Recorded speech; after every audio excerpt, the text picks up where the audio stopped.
मंच की अध्यक्षता कर रहे हमारे जिला प्रधान राजेश राणा जी, उनका भरपूर सहयोग कर रहे हमारे मेहनती जिला कोऑर्डिनेटर श्री लठवाड़ जी,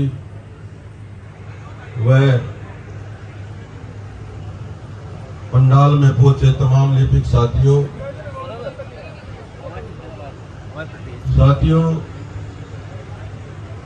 आज हमारा अनिश्चितकालीन हड़ताल का 38वां दिन है, लेकिन सरकार द्वारा कई दौर की वार्ता होने के बावजूद भी और अलग अलग तरीके से मीडिया से या और अन्य तरीकों से आपके पास जो सूचनाएं पहुंचती हैं, कुछ गलत भी पहुंचती हैं, लेकिन आपका जो मनोबल इतना ऊंचा हो चुका है कि आपने हर चीज को दरकिनार करते हुए इस पंडाल को भर दिया है। ये हमारी जीत है साथियों। हड़ताल का 34वां दिन जिस दिन था, वो दिन राज्य कार्यकारिणी में एक बात रखी गई, भाई टाइम ज्यादा हो गया है और सरकार से कोई बुलावा भी नहीं आ रहा है, तो इस बारे में हमें सोचना चाहिए कि आगे की रूपरेखा हमारी क्या होनी चाहिए, क्योंकि साथियों में हर टाइम ये जिज्ञासा बनी रहती है कि सरकार कब बुला रही है, कब हमारी मांग पर बात कर रही है। तो साथियों, 35वें दिन हम सभी साथी राज्य कार्यकारिणी से अम्बाला के अंदर इकट्ठे हुए और वहां पर हमारे भारतीय मजदूर संघ के पदाधिकारी श्री पवन जी से हमने मीटिंग की कि सर, हमने आपकी हर बात को फॉलो किया है, हर बात को माना है, शांतिपूर्वक धरना दिया है, किसी प्रकार का कोई वायलेंस किसी भी लिपिक द्वारा नहीं किया गया है और सरकार ने हमारी एक मात्र जायज मांग 35,400 पर अभी तक कोई सकारात्मक रुख नहीं अपनाया है। इसका एक तो हमारे जो धरना स्थल पर लिपिक साथी बैठे हैं उनमें भी दोष बन गया है कि क्या हमारा ऊपर वाला जो संघ है वो क्या कार्य कर रहा है, किस प्रकार से कर रहा है और क्या लीड कर रहा है, उसके बारे में थोड़ी चर्चा की जाए। तो साथियों, उसी दौरान हमारे बीएमएस के पदाधिकारियों ने हमारी बातों को सुनते हुए हमें कुछ बताया, जिसमें कुछ बातें ऐसी थी जो पॉजिटिव थी और कुछ नेगेटिव थी। हम सभी राज्य कार्यकारिणी के मेंबरों ने उनसे निवेदन किया कि सर, नेगेटिव छोड़ दीजिए और पॉजिटिव ले लीजिए और हमारा मार्गदर्शन करिए और जो हमारी मांग 35,400 की है, इस पर जल्द से जल्द कोई ना कोई कार्रवाई करवाइए ताकि हमारे लिपिक साथियों में भी जोश और उत्साह बना रहे। तो उसी दौरान हमारे बीएमएस के क्षेत्रीय संगठन मंत्री पवन जी ने आनंद फानन में 3 बजे सेक्रेटरीट में मीटिंग की। उस मीटिंग में ओनली बीएमएस के पदाधिकारी गए। हमने पवन जी से ये निवेदन किया था कि सर, हम तभी बात करेंगे या तो माननीय सीएम साहब सामने हो या कोई नतीजा निकलता हो, अदरवाइज हम मीटिंग में नहीं जाएंगे।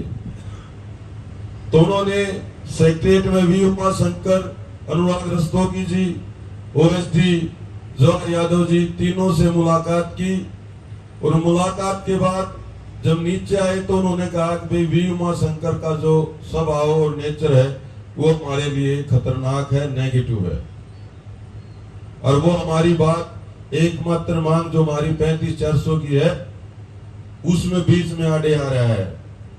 उसके लिए सीधा हमने सीएम साहब से ही मिलना पड़ेगा अगर कुछ ना कुछ इसका सलूशन निकलवाना है। तो साथियों, भारतीय मजदूर संघ के पवन जी ने अपनी हर संभव कोशिश करके अगले दिन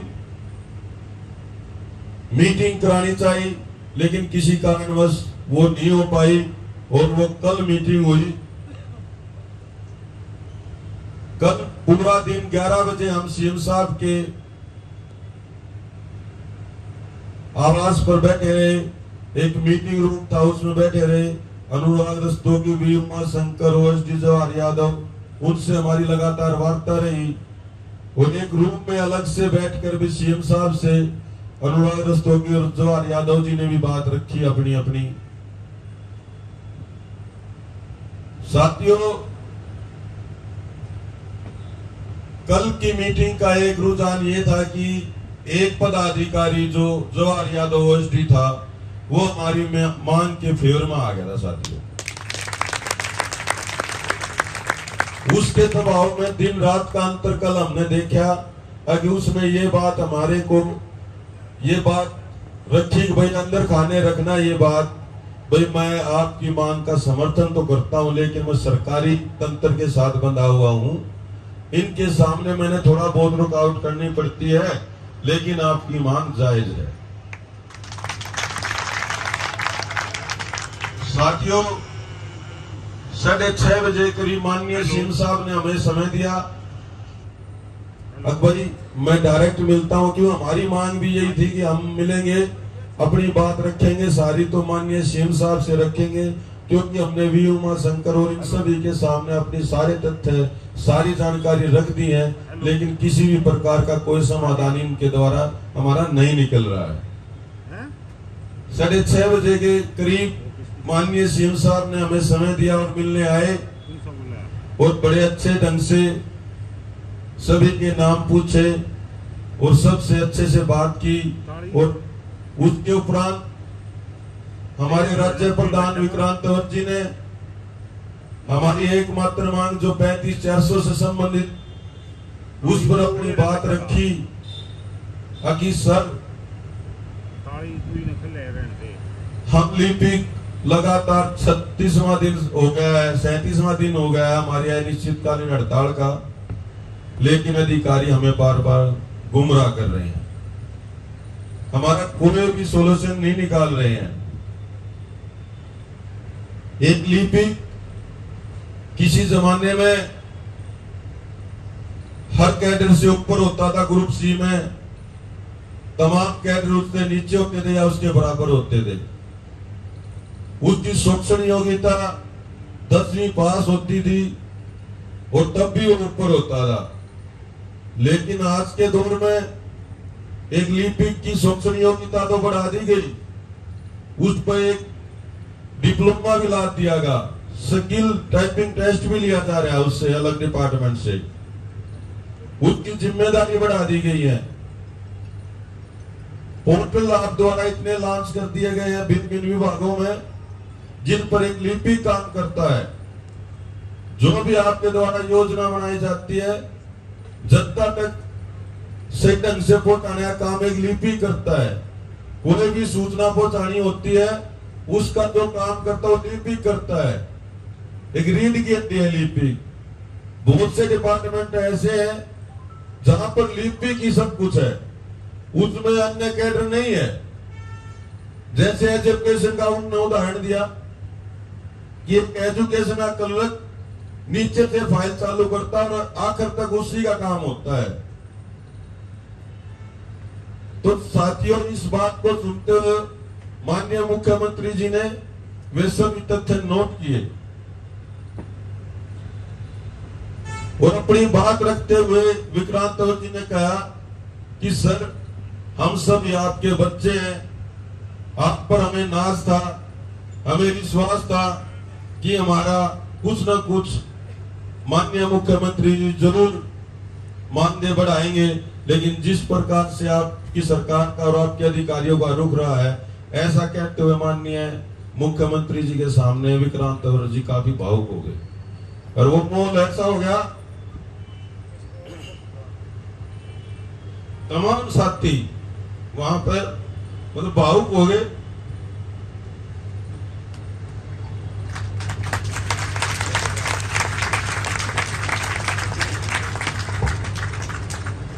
तो साथियों, माननीय मुख्यमंत्री जी भी भावुक हो गए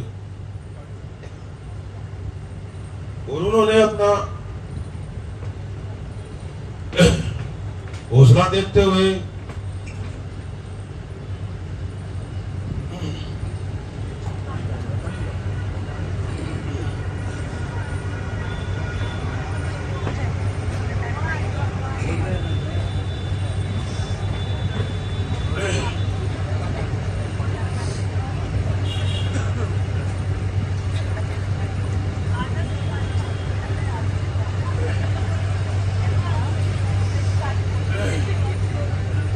साथियों,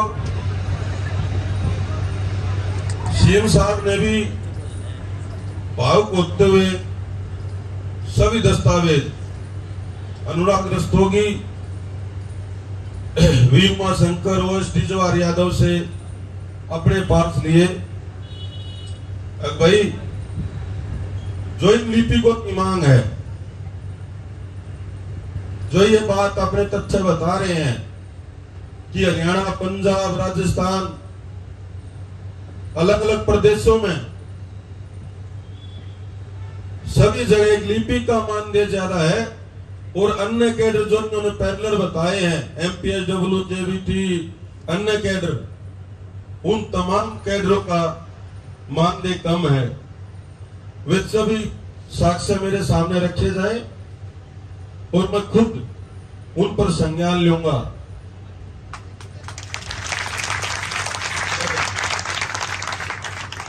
साथियों, तथ्य लेते हुए और उन पर मार्क करते हुए माननीय सीएम साहब ने एक बात दोहराई। अगर भाई, जो वी उमाशंकर द्वारा आपके सामने बात रखी गई थी 21,700 की, अगर आपकी सहमति है, अगर आप लेना चाहते हो तो मेरे को कोई परेशानी नहीं, अभी दे रहा हूं मैं, आप ले सकते हो। लेकिन आपके जो तथ्य है मैं उन पर विश्लेषण करना चाहूंगा और 15 तारीख को शाम को या 16 तारीख को मैं आपसे एक बार फिर वार्ता करना चाहूंगा और आप मेरे बच्चे हो, आपके लिए कुछ न कुछ अच्छा जरूर करूंगा। उन्होंने ऐसा आश्वासन दिया। साथियों, वी उमाशंकर, हमारी मांग जो 35,400 है, इसके बीच में सबसे बड़ा रोड़ा वी उमाशंकर है साथियों। क्योंकि जब बात रखी जा रही थी तो जवाहर यादव जी ने भी अपनी तरफ से बीच बीच में ये कहते हुए माननीय मुख्यमंत्री जी को प्रेरित किया कि सर, आपके बच्चे हैं, कुछ कर दीजिए, आपके बच्चे हैं, कुछ कर दीजिए। उन्होंने 2 बार ये चीजें दोहराई, तो उनका शुक्रिया मानते हैं, उनका शुक्रिया अदा करते हैं कि उन्होंने हमारी मांग को सराहा।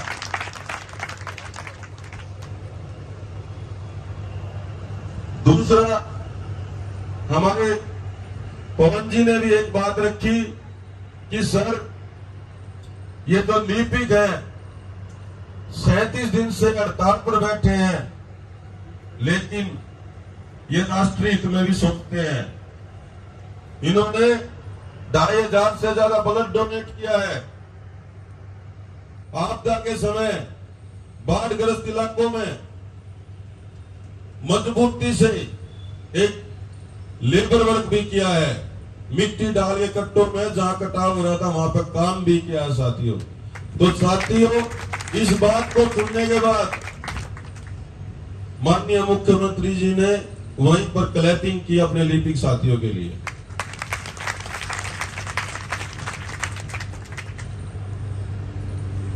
तो साथियों, कल की जो मीटिंग थी, उस मीटिंग में कोई साथी ये ना सोचे कि एक कैडर की बात उठाई गई। उस मीटिंग में चाहे स्टेनो है, चाहे कोई एसडीसी, असिस्टेंट, डिप्टी सुप्रिटेंडेंट, पीए, तमाम कैडर जो भी लिपिक वर्ग से संबंधित है, सभी की बातें की साथियों। और ये पंडाल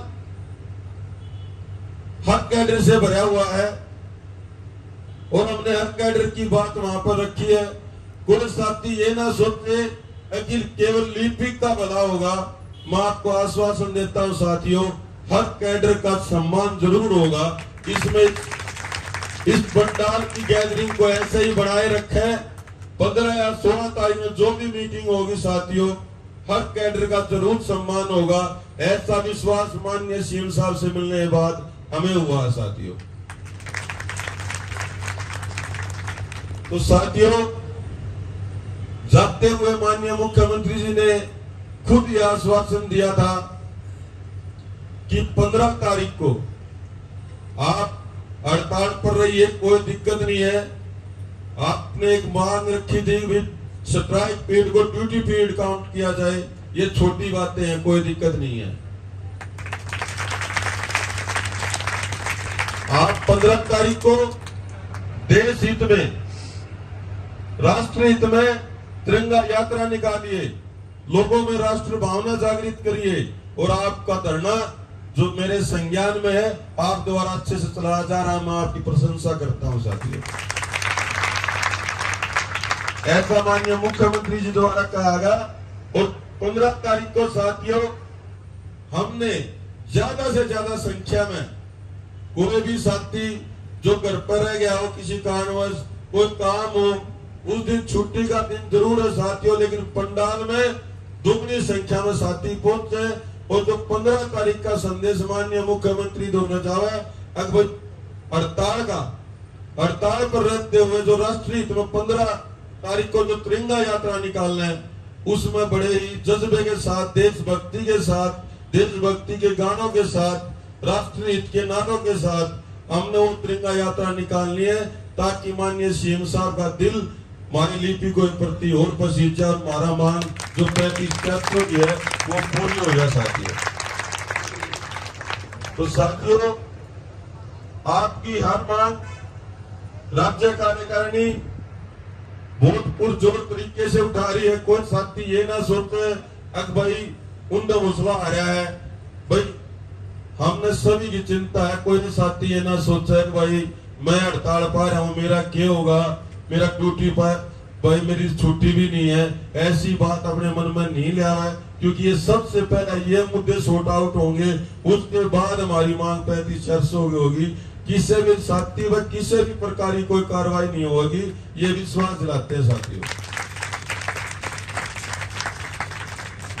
साथियों, आपकी मजबूती जिस प्रकार से आज बनी है सोनीपत के धरने पर, इस मजबूती को देखकर साथियों मेरा तो मन बड़ा खुश हो गया। मैं बड़ा डर रहा था अगर आज साथियों की संख्या कम हो जा, लेकिन आपने जो मनोबल बढ़ाया साथियों, उस मनोबल का हम आगे और ज्यादा मेहनत करेंगे। और जो अपनी मांग है 35-400 की, उसको और अच्छे ढंग से माननीय सीएम साहब के सामने रखेंगे। और हर प्रयास साथियों अपनी मांग के प्रति कर रहे हैं, चाहे वो किसी से मिलना हो, पॉलिटिकल दबाव बनाना हो, हर तरीके से लगातार जारी है साथियों। आपकी जो मांग है उसके प्रति हम कहीं पर भी कोई कमी नहीं छोड़ रहे हैं। लेकिन साथियों, सरकार के कुछ अधिकारी माननीय सीएम साहब को गुमराह कर रहे हैं। हम भगवान से ये आशा करते हैं कि माननीय सीएम साहब उन चुंगलों से निकले, उन जो एक इर्द गिर्द उसके जो एक अधिकारियों का टोल बना हुआ है, वो उसको जो गाइड कर रहे हैं, उस टोल से अगर निकल के और ऊपर उठ कर अगर हमारी बात सुन गए तो साथियों हमें तो पूरी उम्मीद है, जिस प्रकार से कल मौन बना हुआ पर अंदर आवास में सीएम साहब के, तो ये उम्मीद है कि कहीं ना कहीं उम्मीद से अच्छा होने वाला है साथियों। ऐसा विश्वास हमें कल लगा। साथियों, आपकी मजबूती जो धरने पे है वो माननीय सीएम साहब के पास कल रिपोर्ट जाती है। यहाँ से उन्होंने बताया है, डे बाय डे रिपोर्ट जाती है, हर प्रकार की जाती है। और जिस मजबूती से शांतिपूर्ण ढंग से आप यहाँ पर अपना प्रदर्शन कर रहे हो और लगातार 16 तारीख तक यहाँ पर मजबूती बनाए रखोगे, या रिपोर्ट भी माननीय सीएम साहब के पास जाएगी, तो हमने अपने पंडाल में संख्या कम नहीं करनी है, बढ़ानी है साथियों।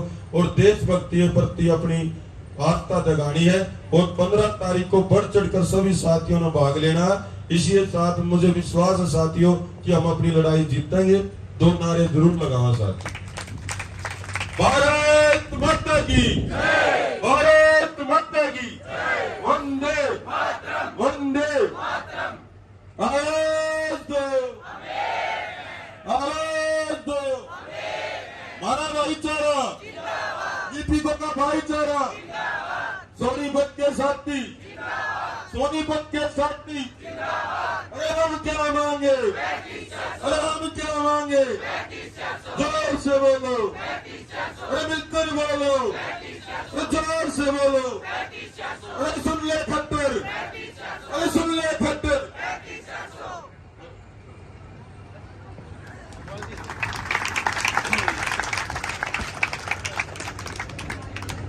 भाई आराम मिल रहा कुछ? हाँ मिल जी, मिल रहा। पहले तो बेटर फील कर रहे होगे भाई। वो काली टी शर्ट आना हम भी सुन आवाज आवती बोला कुलदीप तक काली टी शर्ट दिला ले। यो छोरा को ना छोड़ रहा क्या उस टीम में? बहुत बड़े बड़े गहरे राज हैं इसके साथ। इसका तो फोटो लेने जाने फोटोग्राफर वो भी एक्स्ट्रा हुआ है। लेकिन हर काम में भाई बिल्कुल एक चीज इनकी खासियत है, स्टडी करके भाइयों की राय लेके और तभी मीटिंग में जाते हैं भाई क्या। और ऑलरेडी डिप्टी सुपरिटेंडेंट बनने वाले हैं, लेकिन इस कैडर के लिए इतना जोश और जज्बा मैंने नहीं देखा।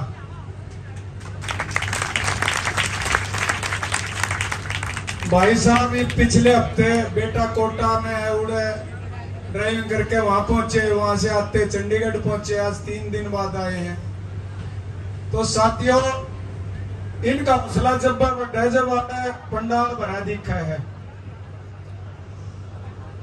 और आज भी एक बात इन्होंने मुझे कही, वह विक्रम जी आखिरी बाल पर छक्का भी मार सके हैं तो जरूर लगेगा। जज्बा होना चाहिए और वो इन भाइयों में है। इन्हें जाना है थोड़ा